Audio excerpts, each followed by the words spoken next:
ஐஎஃப்என் தமிழ் மூலமாக எல்லாருக்கும் வணக்கம் சொல்லிக்கிறேன். இன்றைக்கி நான் வந்து வகை வகையாக சமைச்சு காட்ட போகிறேன். அதுக்கு நீங்கள் என்ன பண்ணணும், பெல் ஐக்கானை ப்ரெஸ் பண்ணால் தான் உங்களுக்கு நோட்டிஃபிகேஷன்ஸ் கிடைக்கும். இன்றைக்கி நான் என்ன பண்ண போகிறேங்கிறத நீங்கள் தெரிஞ்சுக்கணும் இல்லையா? இன்றைக்கி நான் வந்து அழகான வகை வகையான பூ போல் இட்லி பண்ணி காட்ட போகிறேன். வாங்க பார்க்கலாம்.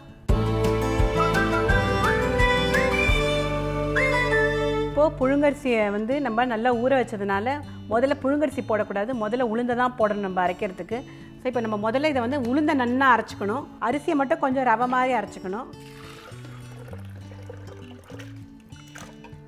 கிரைண்டரில் அரைச்சிங்கன்னா இன்னும் ரொம்பவே நல்லா இருக்கும்.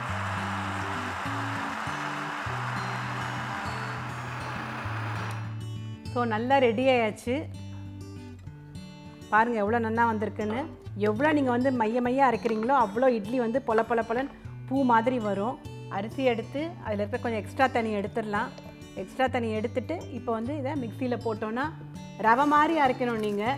அப்போ தான் வந்து ரொம்ப நல்லா இருக்கும். ஹோட்டல் மாதிரியே இட்லி. ரொம்ப மைய அரைச்சிங்கன்னா நல்லாவே இருக்காது.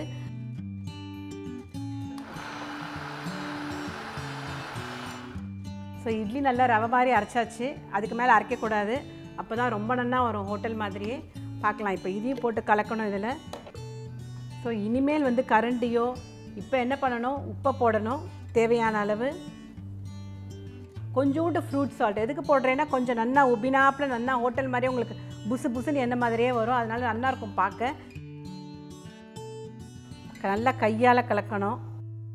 ஸோ இப்போ இட்லியோட மாவு வந்து ரொம்பவே நல்லாவே ரெடி ஆயாச்சு. இதை நம்ம வந்து இப்போ 8 மணி நேரம் வந்து வெளியில் வைக்க போகிறோம். அப்போ தான் நல்லா பொங்கிண்டு புசுன்னு எண்ணெய் மாதிரியே அழகாக வரப்போகிறது. ஸோ வெயிட் பண்ணலாமா நம்ம இதுக்காக? ஸோ மாவு ரெடி ஆயாச்சு. இப்போ வந்து குண்டு குண்டாக எண்ணெய் மாதிரியே அழகாக வரப்போகிறது இட்லி. இப்போ இட்லியை வாத்திடலாம். தட்டில் வந்து என்றைக்குமே வந்து நல்லெண்ணெய் தடவினா ரொம்ப நல்லது, ஒட்டாமையும் வரும் ஒன்று. இன்னொன்று என்னென்னா நமக்கு வந்து உடம்புக்கு ரொம்ப நல்லது நல்லெண்ணெய். ஸோ அதனால் வந்து நான் நல்லெண்ணெய் தான் யூஸ் பண்ணுறேன். ஸோ நல்லா கமகமன்னு நல்லெண்ணெயை 4 பக்கமும் தடவியாச்சு தட்டில். அப்போ தான் உங்களுக்கு ஒட்டாமையும் வரும், வாசனையாகவும் இருக்கும். ட்ரெயினுக்கெலாம் கொண்டு போகிறதுனா இன்னும் ரொம்பவே நல்லாயிருக்கும். ஸோ ஒன்று ஒன்றா ஊற்ற ஆரம்பிக்க வேண்டிதான். ஸோ ஒரு தட்டாக விட்டுன்னு வரணும். ரொம்பவே உடம்புக்கு நல்லது. சின்ன குழந்தைங்கள்லேருந்து பெரியவங்க வரைக்கும் யார் வேணாலும் இதை சாப்பிட்லாம். ஸோ மாவெல்லாம் விட்டாச்சு 4 தட்டுக்கும். இப்போ என்ன பண்ணணும்னா ஒன்று ஒன்றா எடுத்து அழகாக வைக்க போகிறோம். 10 நிமிஷம் நல்லா வெந்நீரும் கொதி வந்தாச்சு பாருங்கள். குண்டு குண்டாக எண்ணெய் மாதிரியே அழகான வெள்ளையான இட்லி ரெடி ஆக போகிறது. 10 நிமிஷம் நம்ம வெயிட் பண்ணலாம், அப்புறமா பார்க்கலாம். ஸோ இட்லி ரெடி ஆயாச்சு. 10 நிமிஷத்துக்கு மேலே ஆயாச்சு. பார்க்கலாமா எப்படி வந்திருக்கு இட்லின்னு?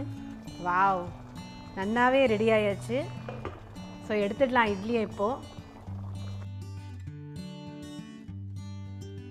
ஸோ அதுக்கு முன்னாடி என்ன பண்ணணும்னா நம்ம 2 தட்டுக்கும் கொஞ்சம் எண்ணெய் தடவிடலாம், நல்லெண்ணெயை. ஏன்னா இன்னும் நல்லா வரும் அப்படியே எடுக்கிறதுக்கு, எங்கேயுமே உதிராது. அப்படியே கொட்ஸு பண்ணி சாப்பிட்டிங்கன்னா ரொம்பவே நல்லாயிருக்கும். இதோட கத்திரிக்காய் கொட்ஸை போட்டு பண்ணிங்கன்னா ரொம்ப நல்லாயிருக்கும்.